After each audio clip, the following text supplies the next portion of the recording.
भूल और मनुष्य, इन दोनों का संबंध कुछ वैसा है जैसा पंख और चिड़िया का, जैसा धारा और नदिया का। यदि भूल मनुष्य के स्वभाव का इतना महत्वपूर्ण अंग है तो आप सोचिए, इस पर लज्जा क्यों? इस पर लज्जा करना ठीक है ही नहीं। वैसे देखा जाए तो भूल हमें स्वयं को और श्रेष्ठ बनाने का अवसर देती है, पहले से अच्छा प्रदर्शन करने की प्रेरणा देती है। अब कदाचित आप में से कुछ इस बात से सहमत नहीं हो, क्योंकि बहुतों की दृष्टि में भूल दोष को जन्म देती है, दोष अपराध को, और अपराध के लिए क्षमा नहीं, दंड मिलना चाहिए।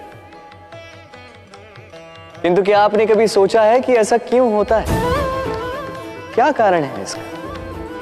इसका कारण है भूल स्वीकार करने से बचना। यदि आप कोई भूल करोगे और उसे स्वीकारोगे नहीं, तो वो भूल दोष में बदल जाएगी और वो दोष अपराध। तो साहस रखिए, अपनी भूल को स्वीकार करना अपनी भूल को सुधारने की दिशा में सबसे पहला कदम होता है। और स्मरण रखिएगा, यदि कुछ अपराध है तो वो है समय पे अपनी भूल ना स्वीकार। राधे राधे।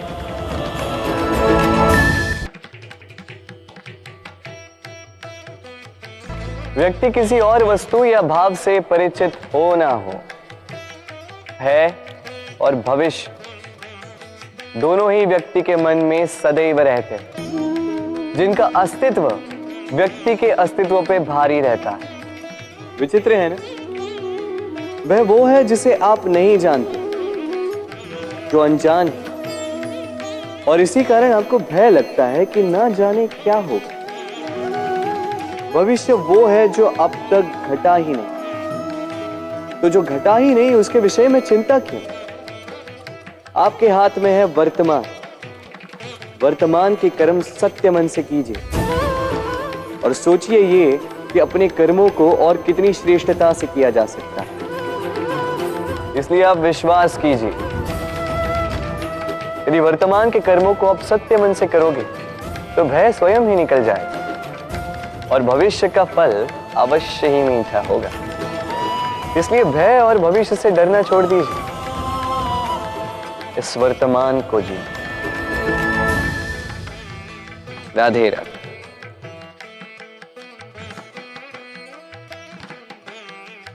कितना सुंदर पुस्तक है ना, सुंदर आवरण है, सजाए हुए पृष्ठ।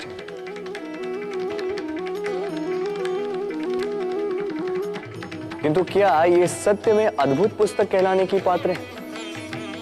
क्या इसमें जो लिखा है वो सत्य है, प्रेरणादायी है, हमारे लिए मूल्यवान है?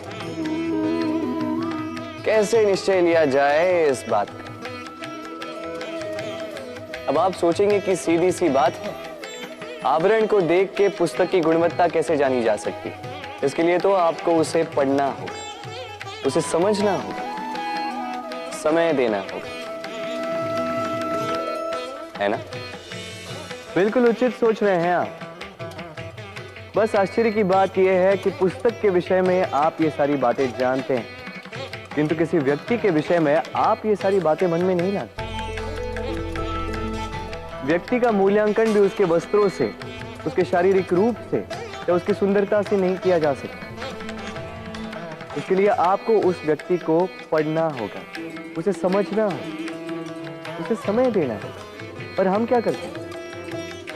पहनावे, रंग, सुंदरता को देखकर आकर्षित हो जाते हैं, उसे प्रेम समझ बैठते हैं, और आए दिन कोई ना कोई ये कहते सुनाई देता है कि उसकी प्रेम कहानी सफल नहीं हो पाई, उसे छल मिला। किंतु इसमें दोष किसी और का नहीं, स्वयं आपका है। आपने उस व्यक्ति को समय नहीं दिया, आपने उस व्यक्ति के विचार नहीं परखे। प्रेम 2 क्षण में बनने वाला पकवान नहीं है, इसका स्वाद चखने के लिए आपको जीवन भर का समय देना पड़ेगा। तो समय दीजिए, एक दूसरे के रूप से नहीं, आत्मा से जुड़ी, निश्चित ही मन प्रसन्नता से कह उठेगा, राधे राधे।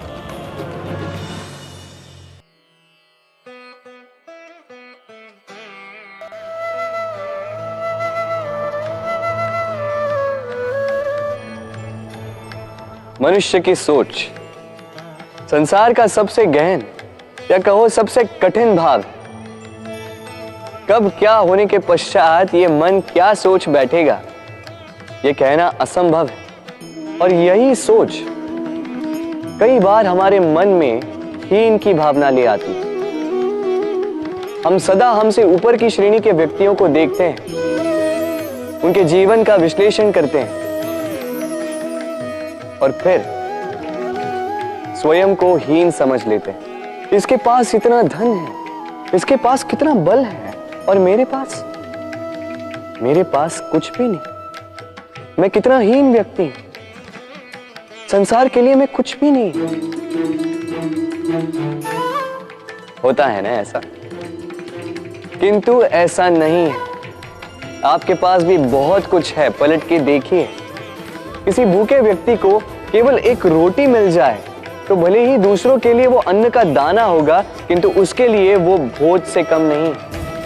इसलिए जब भी मन में हीन भावना जागे, अपनों की ओर देखिए, उनकी ओर पलटिए। आपको विश्वास हो जाएगा कि भले ही आप ये मानते हो कि इस संसार के लिए आप कुछ नहीं है, कुछ लोगों के लिए आप संपूर्ण संसार है। तो जो आपका संसार है उसमें प्रसन्न रहना सीखिए। राधे राधे।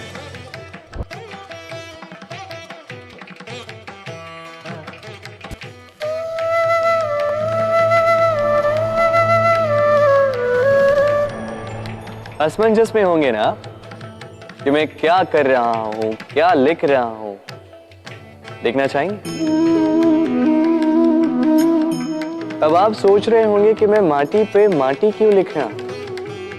इसके पीछे एक बड़ा कारण है, किंतु वो बताने से पूर्व तनिक मुझे पानी पे पानी तो लिखने दीजिए।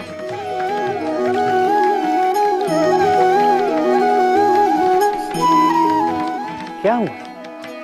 जो मैंने लिखा वो दिखाई क्यों नहीं दे रहा? तो ये रहा आपके पहले प्रश्न का उत्तर। माटी पर माटी लिखना कितना सरल है, उतना ही कठिन है पानी पर पानी लिखना। संबंध भी कुछ इसी प्रकार होते हैं। बनाते समय माटी पर लिखने जितने सरल और निभाते समय पानी पर लिखने जितने कठिन। अब प्रश्न ये उठता है कि पानी पे लिखा कैसे जाए।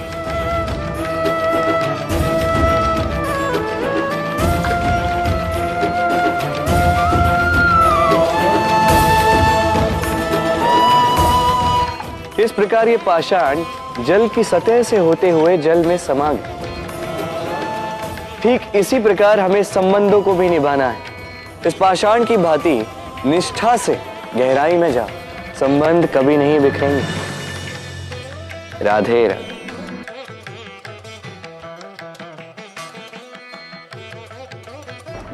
ग्रंथों में लिखा गया है कि यदि मनुष्य मौन रहना सीख ले तो उसकी अधिकांश समस्याएं स्वयं ही समाप्त हो जाती हैं। और सत्य में मौन में बड़ी शक्ति होती है, बड़ा बल होता है।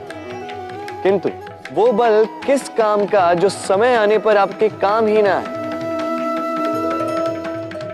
क्या सदा मौन रहना उचित है? नहीं।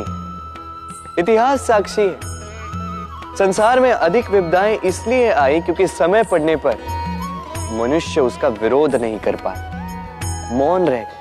यदि मौन रहना शस्त्र है तो उसका सही समय पर उपयोग करना भी आवश्यक है। यदि अकारण मौन रहोगे तो बुरे तत्व उसे सहमति समझ लेते, फिर धीरे धीरे वो आपका स्वभाव बन जाता है, आपका अभ्यास हो जाता है, और फिर आपका व्यक्तित्व एक साधारण से पाषाण के भांति बन जाता है। अपनी वाणी का आवश्यकता पड़ने पर सदुपयोग कीजिए।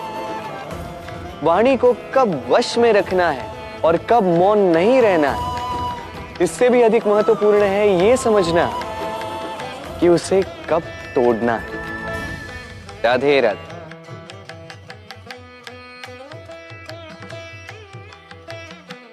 जीवन में हम कई लोगों से मिलते हैं। आप भी ऐसे कई लोगों से मिले होंगे जिन्होंने स्वयं को असफल मान लिया, निराश हो चुके, जिन्होंने ये स्वीकार कर लिया है कि इस जीवन में उनसे कोई कार्य हो ही नहीं पाए, वो कुछ कर ही नहीं सकते, किसी कार्य के वो योग्य ही नहीं। किंतु ऐसा नहीं, इस संसार में ऐसा कुछ भी नहीं है जो योग्य नहीं। कोई ऐसा अक्षर नहीं है जो किसी मंत्र का भाग ना, कोई ऐसी जड़ी बूटी नहीं है जो औषधि ना, कोई ऐसा विष नहीं है जो समय आने पर अमृत ना बन जाए। और इसी प्रकार कोई व्यक्ति अयोग्य नहीं होता, उसे अयोग्य बनाती है उसकी सोच। इसलिए स्वयं को जानो, जान जाओगे कि आप क्या। अपने अंतर्मन को जगाएं। आप देखेंगे कि जिस संसार की नींव ही बनी है आशा से, उस संसार में निराशा, हताशा और हार जैसा कोई भाव अस्तित्व ही नहीं रखता। राधे राधे।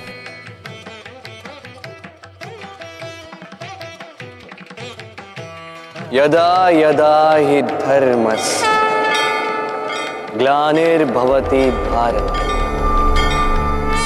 अभ्युत्थानम् अधर्मस्य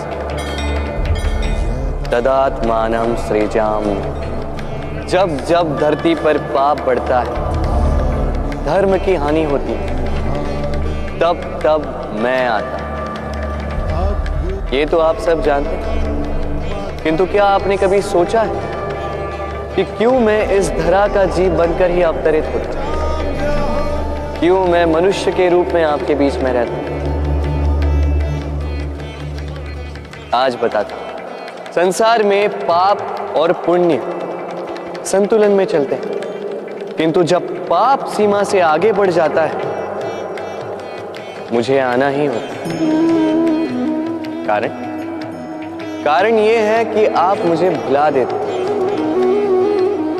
चौकिए मन, मैं आप ही में बसता हूं। बस आप स्वयं के भीतर बसे परमात्मा को भूलने लगते हैं। इसीलिए मुझे आना पड़ता है आपको ये बताने कि सारी शक्ति आप में ही समाहित है। पर आप क्या करते हैं? मेरा सम्मान, मुझे पूछते हैं, मुझसे शक्ति मांगने लगते हैं, भांति भांति की इच्छाएं मेरे सामने रखते हैं। मुझे आपकी श्रद्धा से कोई आपत्ति नहीं, मुझे आपत्ति है उस भाव से जो आपको दुर्बल बनाता। परमात्मा में श्रद्धा रखिए, किंतु स्वयं की आत्मा पर भी विश्वास कीजिए, क्योंकि इस संसार में ऐसा कुछ भी नहीं है जो आप नहीं कर सकते। हर नर में नारायण बसते हैं और हर नारी में लक्ष्मी। तो पहचानिए अपने भीतर के नारायण को और बदल दीजिए इस समय के चक्र को। मुझे प्रसन्नता होगी कि मेरे अवतार लेने का वास्तविक प्रयोजन आपको समझ आए। तो शंका त्याग कर शंकर बन जाइए, अन्यथा कंकड़ के समान रहना हो। राधे राधे।